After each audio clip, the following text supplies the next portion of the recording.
So the Chia ecosystem has been growing over the years since mainnet launch, which was back in 2021.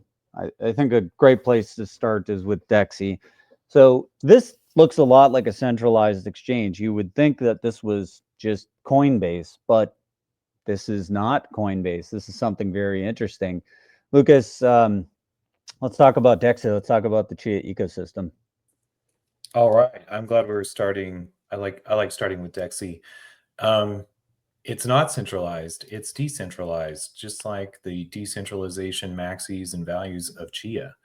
So, Right. It's decentralized in the sense that what we're looking at here is all of the offer files that are posted into Dexie. So Dexie is a centralized exchange, right? In the sense that there is one particular URL, dexie.space, and it's controlled by a group of individuals, but the actual marketplace is not controlled in their database. It's a bunch of files. It's a bunch of offer files. um, how how does that actually work? So Dexie is just a pooling ground for offer piles that people upload. Is that how we should look at it? Yeah, so if you're looking at the screen right here, see how when I go near this take button, it says I can inspect, download offer, copy offer, right? So if we go inspect on that thing, you can see that there's an offer ID, there's a hash, and then look at this. Here's like a whole bunch of data, right? So this offer thing, which starts with offer and then one, and it's got this link. This has been generated in an offline fashion. So what this is, as we discussed when we were talking about offer files in our first Chia introduction discussion, is that this is a partially signed transaction. So what's happened here is somebody has gone in and said, I'm willing to buy 24 XCH and I'm offering up 500 USDC. And we'll have to get into what this W means here, but it means wrapped and it means it's part of the bridge. That somebody has put this up here as a bid ask. So this has been created in some place, probably in one of the various ecosystem partners that exist, maybe the Chia Light Wallet or maybe Sage or something else. And somebody crafted up this offer and they're awaiting for somebody to take the other side of this trade. They're saying if somebody comes along with 500 wrapped USDC, then they can take the other side of this trade and complete the trade. And so what Dexie's doing is it's facilitating a place where you can put these things through. And this offer file that's been posted to Dexie could be posted on X, it could be posted on Facebook, it could be posted on their personal website, it could be posted on another decentralized exchange. And when any one of those places finds the other side of this trade, then the coin that's associated with that, or the set of coins that's associated with it, because this 24 XCH could be some series of coins, it doesn't have to just be one, could be 5, 10, 20 coins that are all bundled up, but that total this amount, then all of those coins would get spent. And since in Chia, you can only spend a coin once, all those offers would then be gone and they would be removed from consideration because this offer would have been taken, this transaction would be submitted to the Chia blockchain, and this trade would have occurred, and it would have occurred without any kind of a centralized risk. So once this trade goes through, you have finality. This wouldn't be like a centralized exchange where once you did this trade, now you'd have to request a withdrawal from Dexie. Like that's not how this works. So what's been going on with Coinbase right now is people have been trading and then they go to withdraw their money and they get this notification. It says withdrawals are suspended, or you need to do some particular process, or you're over your limit for the amount that you can withdraw, and this, that, and the other thing. That's not how this works at all. Like this is immediate finality. So what Dexie's displaying here is an offer that once the other side has been taken, this just immediately goes through. So this is what we would refer to as a decentralized exchange because the mechanism of exchange is decentralized. It's a centralized aggregation, and Dexie is doing some really interesting stuff where they're aggregating offers and they're doing fees and there's incentives for providing liquidity. I mean, there's lots of cool stuff that's happening here. And if we were to go into all the ins and the outs of Dexie, we'd spend all day talking about just this. But the underlying mechanism is decentralized. It's based on offers, and it means that you can post this offer redundantly in a lot of different places, and that you have immediate finality when you actually take this trade, because that's how an offer file works. And I want to call attention because to NFTs, and if you look at the top, you can see a menu of some items, NFTs. That's what I usually use it for. I think a lot of people will be interested in that because NFTs are coins. But there's also carbon. We talk a little bit about the carbon credits that are traded on Chia. And I don't know if there's access to all of them, but some carbon credits you can buy right on Dexie. Grant, I wondered if you could go into Splash, because I've not used Splash, but I know it was on the roadmap, and it's part of Dexie too. Can you talk about Splash a little bit?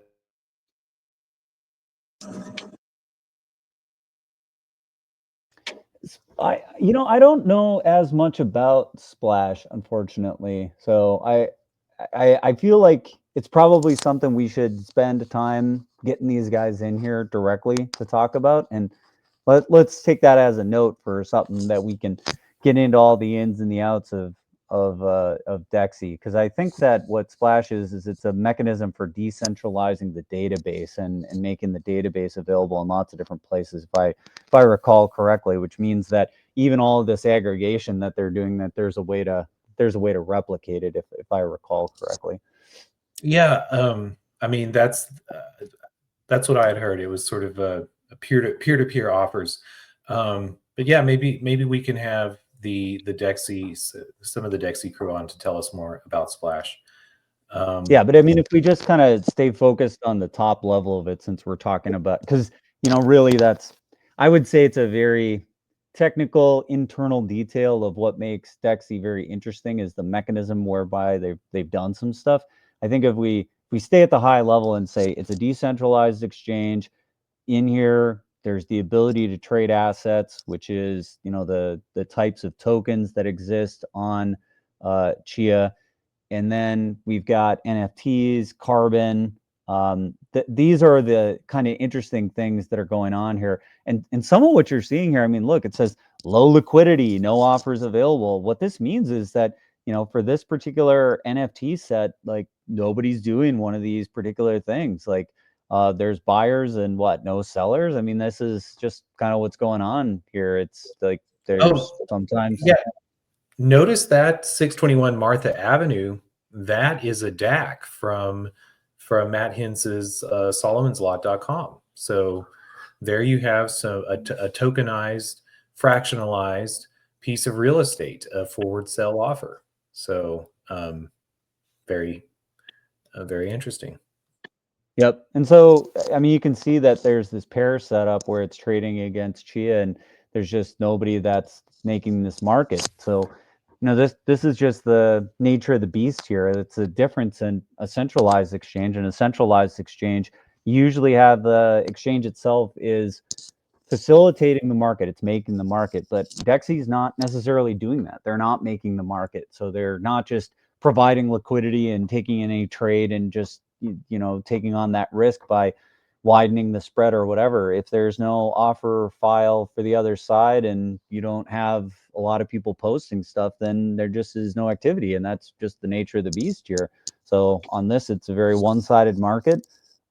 There could be a way to change that, but that's not how Dexie is currently operating. It's not working that way. They do have some incentives where you'll get extra DBX, or at least they had that for a period of time where they were incentivizing individuals to come in here and make the other side of a market. But yeah, at least for Sol's lot, it's very one-sided. A lot of people want to go one way in this thing, and they're not going the other direction.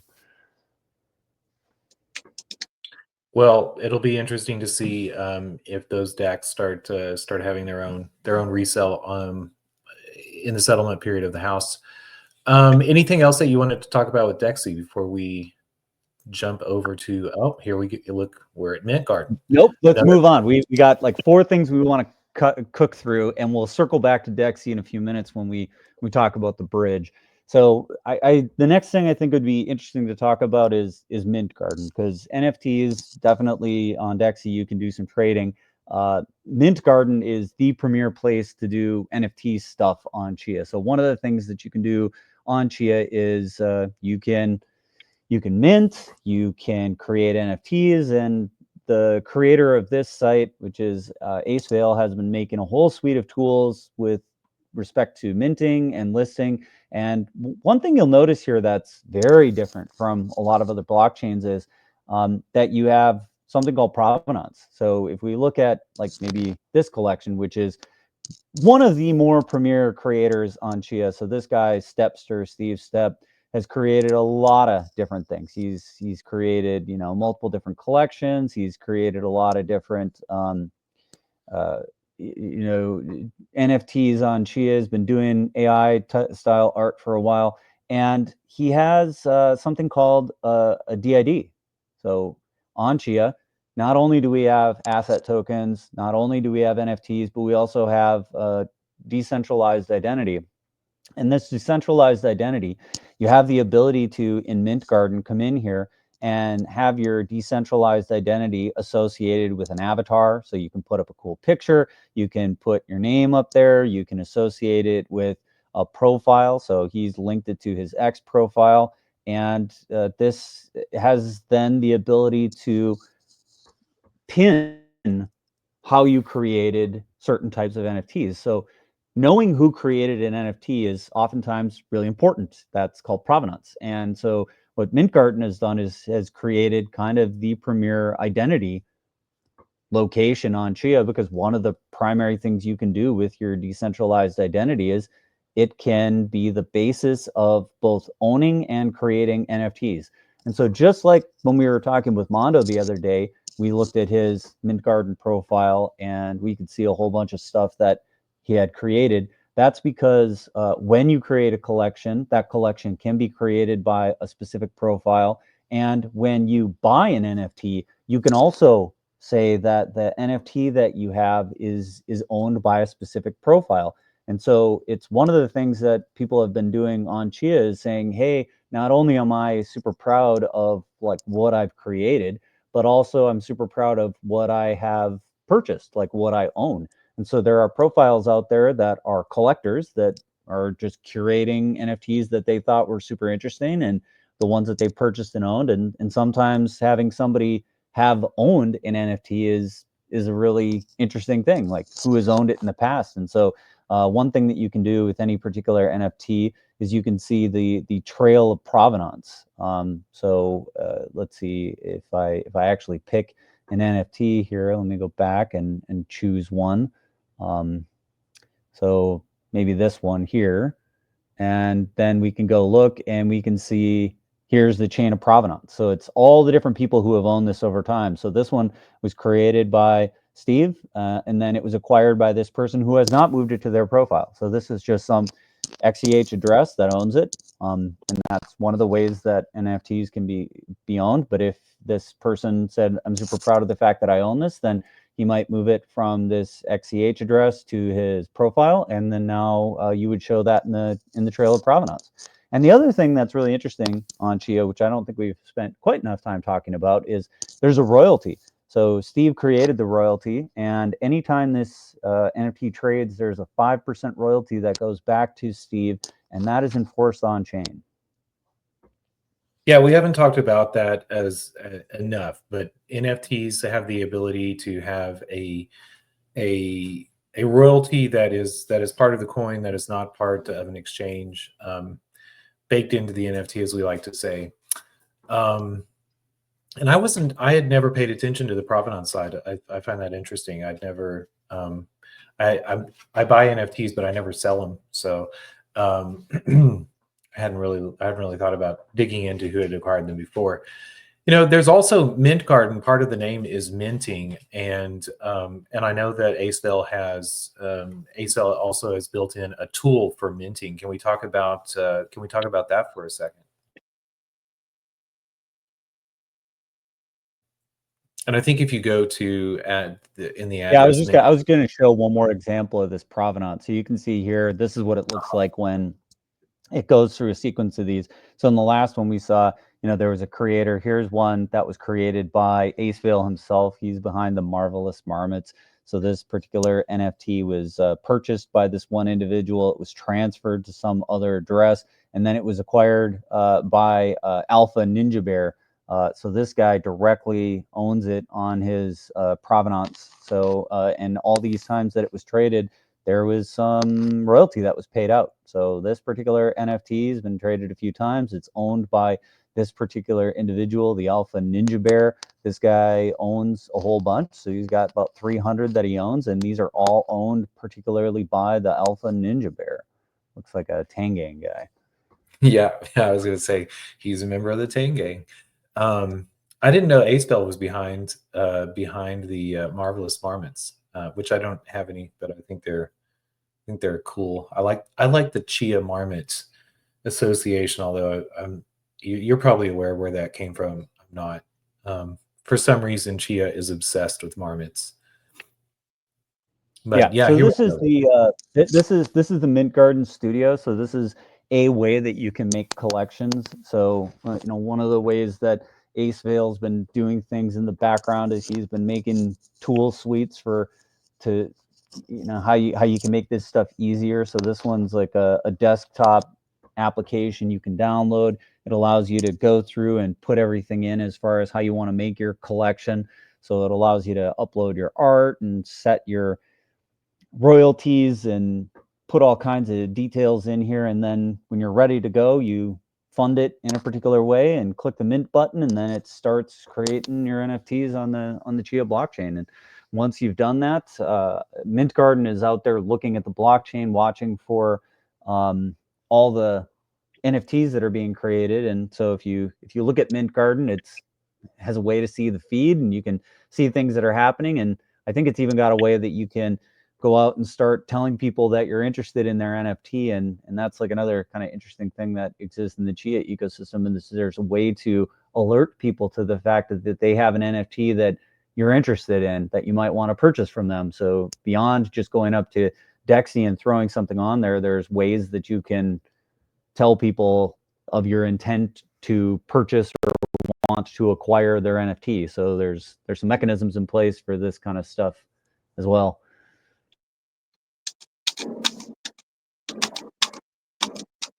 Anything else we want to talk about with regards to Mint Garden? I'd say as far as what this is you can think about this like any of the other Ethereum style NFT exchanges that are out there. It's got a lot of parity on those features, but I think it's also gone even further.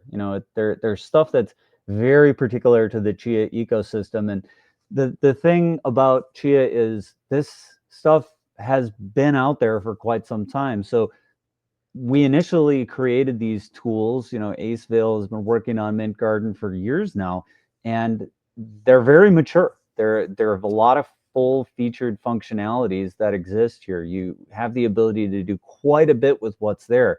And again, it would be if we spent the entire 40 minutes of the show just talking about the features of Mint Garden and minting, we could devote at least 40 minutes just to this one thing. So I think the takeaway is kind of that this exists. It's a lot like OpenSea in the Ethereum ecosystem, but again, it's at its core decentralized. This is the thing that is so different from anything else.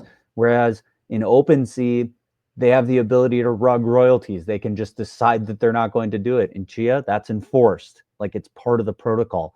The royalties aren't going away because Mint Garden decides it doesn't want to support it anymore. It's still there.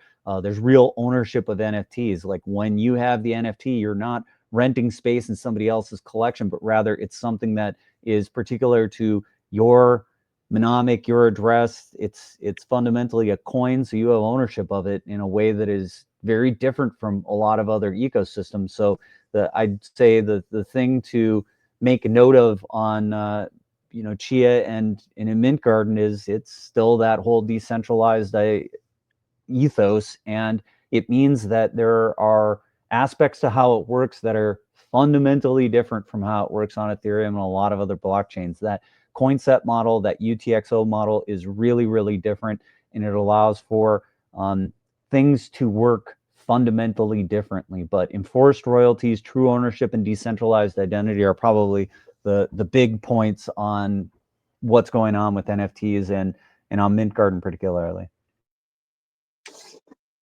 Well, a good summation, and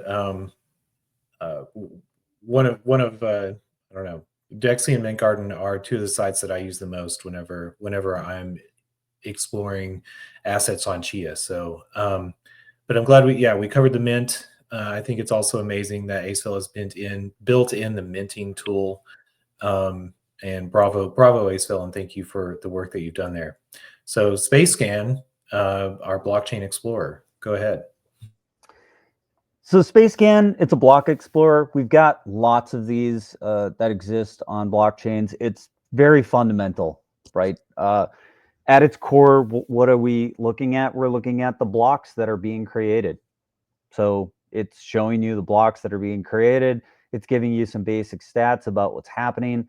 It has a whole bunch of tools in here. As this block explorer has changed over time, it morphed from just being purely a block explorer to having all kinds of additional stuff in here, like developer tools, API, ways to compute taxes.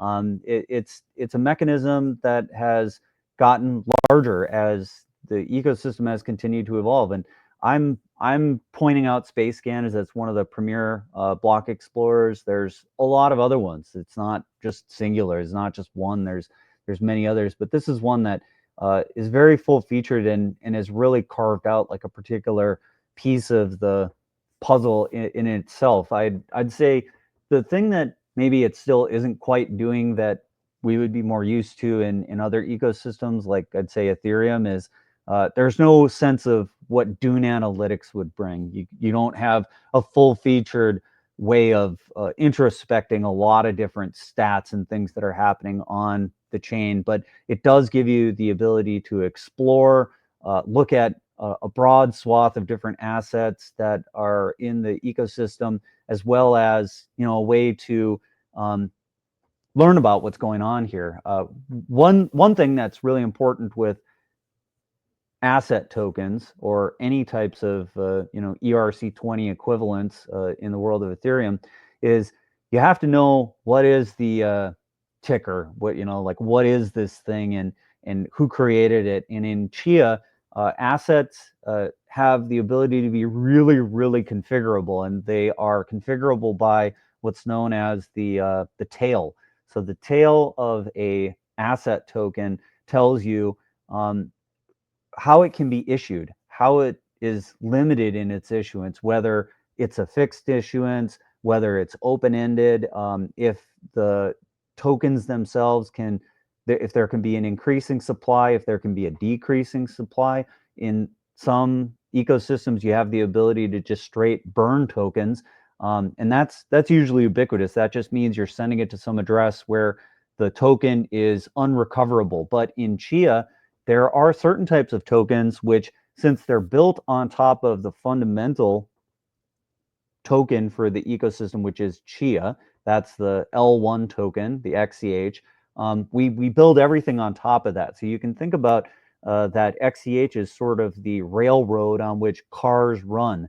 And asset tokens are created on top of XCH. NFTs are created on top of XCH.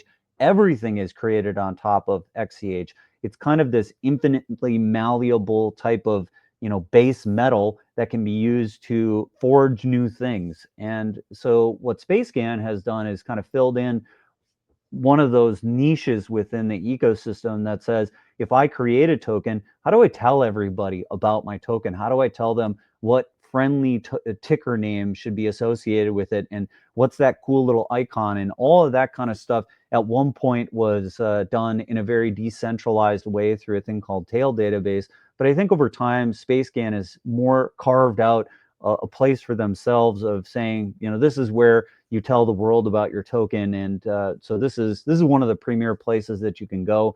But fundamentally, there is no on-chain registry for Chia. There's no way to say there's this 4-letter ticker or this 3-letter ticker that's associated with my coin. So you've got to get that word out there in some way. SpaceGAN's a way to do it. I think Dexie might have a way to do it as well. And Tail Database is still kind of kicking around, but it's one of the things that SpaceGAN has been doing in the ecosystem, as well as just showing you what's going on with blocks and netspace.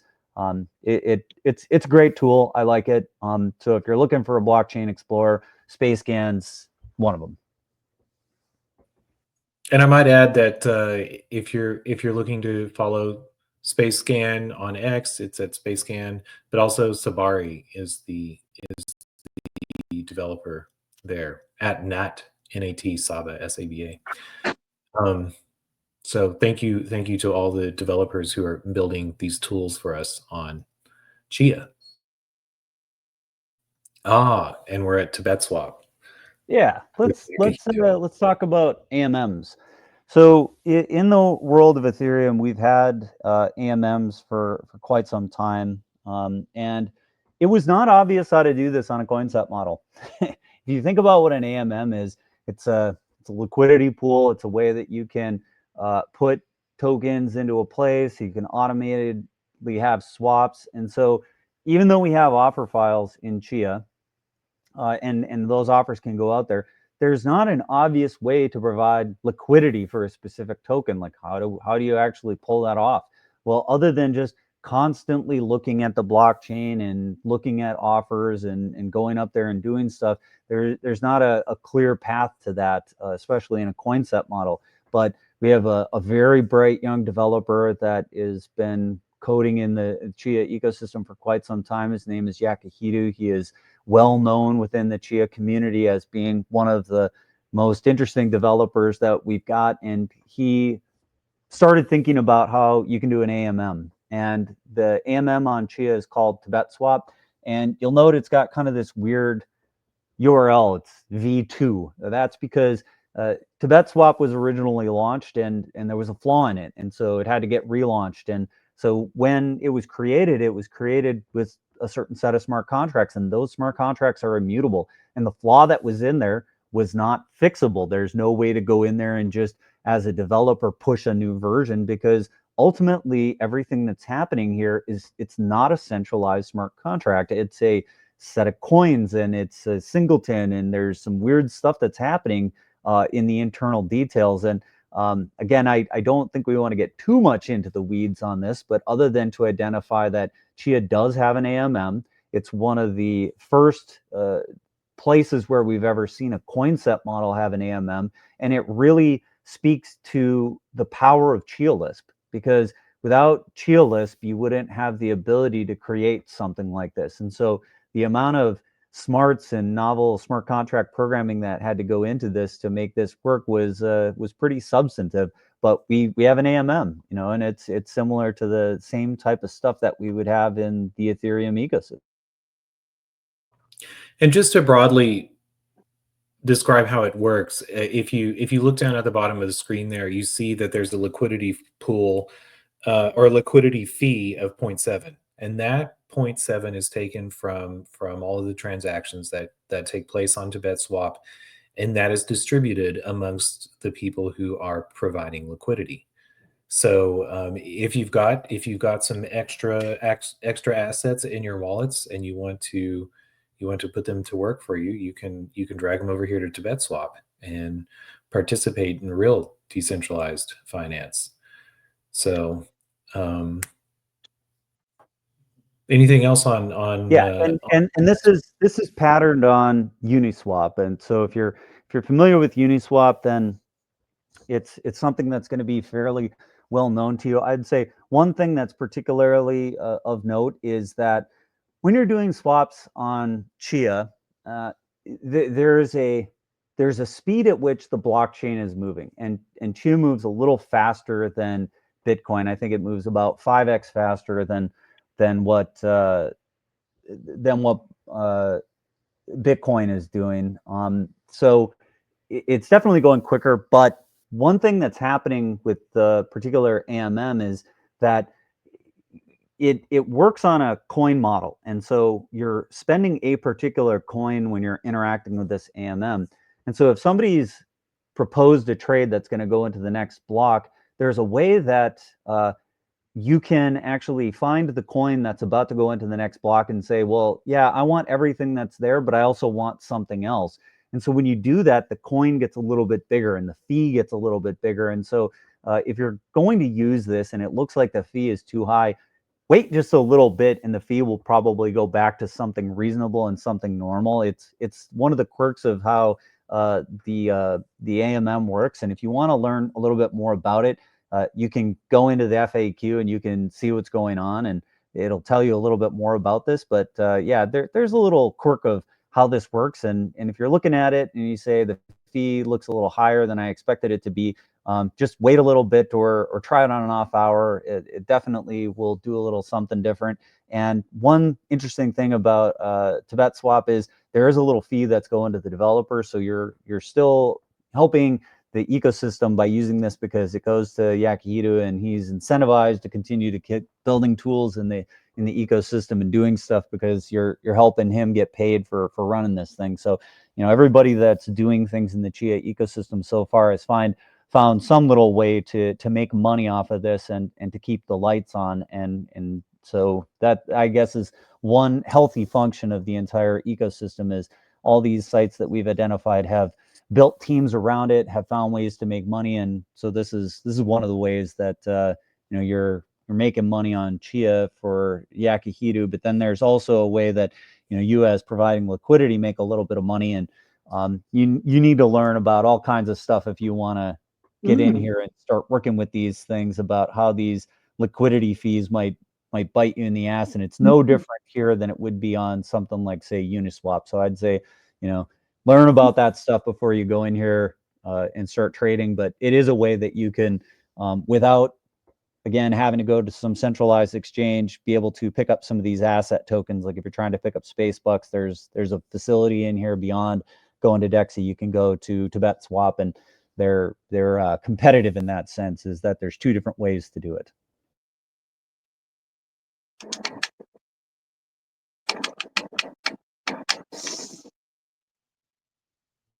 Rusty, were you going to say something?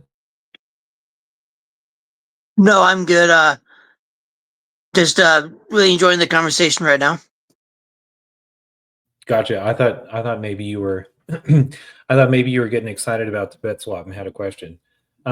We got a couple more minutes, so yeah, let's tackle the bridge. So yeah, so I said we were going to come back to something like, why do we have that WUSDC? What does that mean? So we have a bridge, and this was done by another, by the same developer, actually, by Yakihido. He was behind how we have a bridge from Ethereum to Chia, and they had a naming competition, and they ended up coming up with this idea of calling it Warp.Green. So Warp, it's a bridge. It's a way to get assets from Ethereum onto Chia. Bridges are its own subject. It's something you have to learn about to try to understand how it works. And what you're essentially doing in a bridge is you are trapping assets on one chain, and that allows you to do something else on a different chain. And so right now, there is not a native stablecoin on Chia, which means that there's nothing that is particularly pinning US dollar type assets so that you can trade essentially against the US dollar. So we don't have Circle natively on Chia. We don't have Tether natively on Chia, but you do have these types of one-to-one asset pairings on these different chains, and you can use the bridge to get exposure to some of these. So some of these assets have been bridged over to Chia, and they are used as a trading pair. So if we circle back around to Dexie for a second, you'll see that if we look at Chia, there is a native asset that's being used on the Chia, which is an asset token, which is the warped version of USDC. So Circle's particular token that is one-to-one backed with US dollars has been warped onto the Chia ecosystem, and it's being used as the stablecoin pair for doing this trading of XCH. So we have a cat that is wrapping the bridged version of USDC, and that's coming from Warp.Green. And basically any asset tokens that you would want to be able to bridge across from Ethereum to Chia, or taking Chia assets and bridging them over to Ethereum, is available via this Warp.Green. And so it supports the native asset types on both sides. I believe Chia sponsored some amount of this development. It was paired up with Yakuhido, who was helping out with this. But yeah, there's a bridge that exists, and this is how we get access to our native, to the stable coin that exists in the Chia ecosystem. We're still waiting for the stable coin, which is going to launch, which is the programmatic stable coin, which is Byte Cash. We had the Circuit DAO guys on before, and we're looking for their launch in 2025. But at the current, if you need a stable coin on Chia, USDC and USDT are both available via the bridge, and Warp.Green is the place to go to get access to those. All right, a great summary of what a bridge is, Grant. I always get a little confused when I think about bridges, but trapped assets on Ethereum and mirrored over onto Chia, and we have such a bridge. So we're rolling into the end of the 40 minutes. Anything else that we wanted to cover with regards to Chia ecosystem, or did we get everything in? I can't think of anything. I'm glad you mentioned also Circuit DAO. I will say we do have episodes if listeners want to dig into some of these. We have Yakuhido talking about Tibet Swap and about Warp.Green, and we have Sebastian talking about Circuit DAO on a couple of our episodes. So if you trot over to the YouTube channel, you can track those down. So we haven't had Mint Garden or Dexie Space on those, so maybe we'll fix that. Yeah, I think we're overdue, but I think in this intro set series that we've been doing, we're due to talk to a few other players in the ecosystem. But these were the main things that I wanted to hit as far as showing people around into the Chia ecosystem, and just giving an overview of where we're at as far as different things that exist. Having some kinds of exchanges. I think that we probably are also due for just talking about what are the more traditional ways that you get access to blockchains. Crypto.com is one of the premier that has listed Chia. It's been notably absent from some very prominent parts of the ecosystem. Coinbase and Kraken do not list Chia, but Crypto.com does. Why?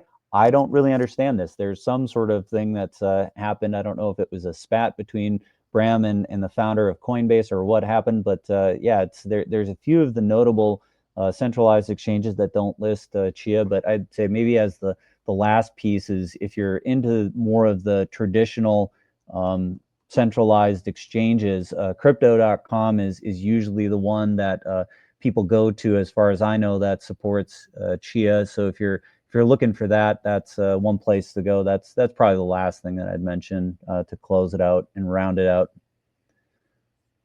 All right. Well, great show. Good information, and we'll do more. We'll do more on Chia ecosystem, and we will also dig into some of these in more depth. So we'll see you tomorrow. All right. See you soon. Okay, we're out.